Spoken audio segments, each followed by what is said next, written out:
move on now. Australia's social media ban came into force on December 10. We know that Annika Wells was off in New York spruiking it and trying to make Australia really the pinnacle of global leadership on social media censorship, essentially. But now other countries seem to be following our lead. France is looking at introducing a ban for under 15s for social media. The UK has signalled they're also open to it. So, Holly, do you think we have started basically this global shift towards policing social media? Personally, when the ban was first being discussed, I was strongly in favour of it as someone who did grow up as a Gen Z. I had my first social media accounts when I was probably 11 or 12.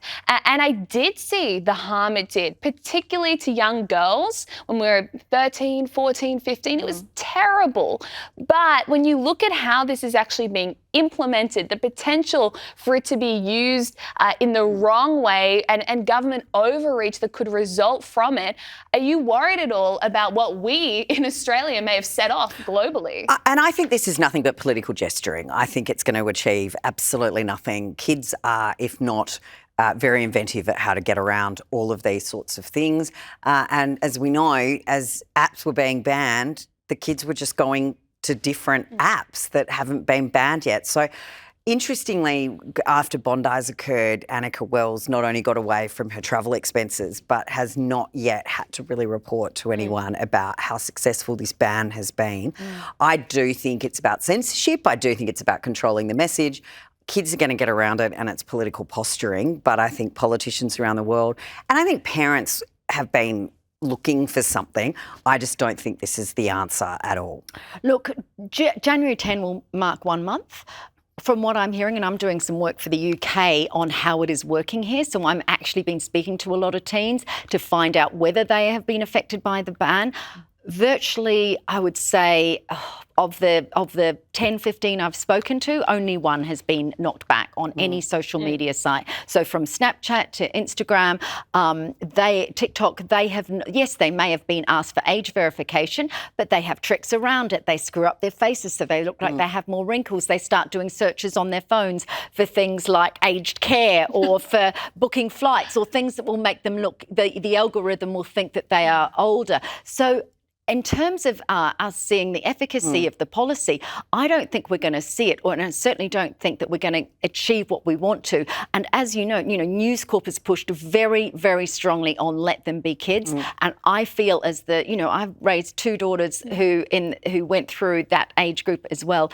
And I want this ban to work, but I don't think doing it through the tech companies, now as I've seen it unfold, I think it's going to be an issue with hardware, is that are you actually going to be allowed to have a phone under 16? Because I think that is the only way to stop, there has to be a physical barrier. They find a way around it. And the worst thing we can do is, having gone into it, is to then find that we failed at it. Yeah, you have France following it. We have to change the environment, the suicides, the bullying, the enormous social media pressure around body image, all sorts of things. We do need to change this. Jonathan Haidt's book is extraordinary in terms of, this over-governance in the physical world and under-governance of our kids in the virtual world and in the online world. We have to do something. Has this been the right thing? I don't think it's going to turn out to be. And I say that with deep sadness. Exactly right. And it's just one of those hard ones where I do see both sides, but I think ultimately responsibility has to lie with parents, and they have to know that if you even give your kids a smartphone, there's no such thing. Freya, can I say, as a parent, it was utterly impossible, because unless the tribe is doing it, unless every other parent is doing it, your child will berate, it will go on and on. And yes, you have to hold a strong line. And I've sat on these panels and everyone said, the parents, it's up to the parents. Parents cannot direct this issue without the rest of the community alongside them. They have to have that legislation to be able to push it through with their kids. And it is damaging families and damaging relationships. And we need a platform, just as we had it for seatbelts, for alcohol, for drugs, for the age that we're allowed to have sex. We need a platform, and we need legislation to give us a backbone and a framework to be able to but to be able to help our kids with something that's very destructive to their lives. And I think when you say, the hardware is a great point, and Jonathan Haidt's book, The Anxious Generation, is sensational, but and you talk about not giving kids smartphones, but there's actually some really good stuff that you can use on smartphones, like Life 360.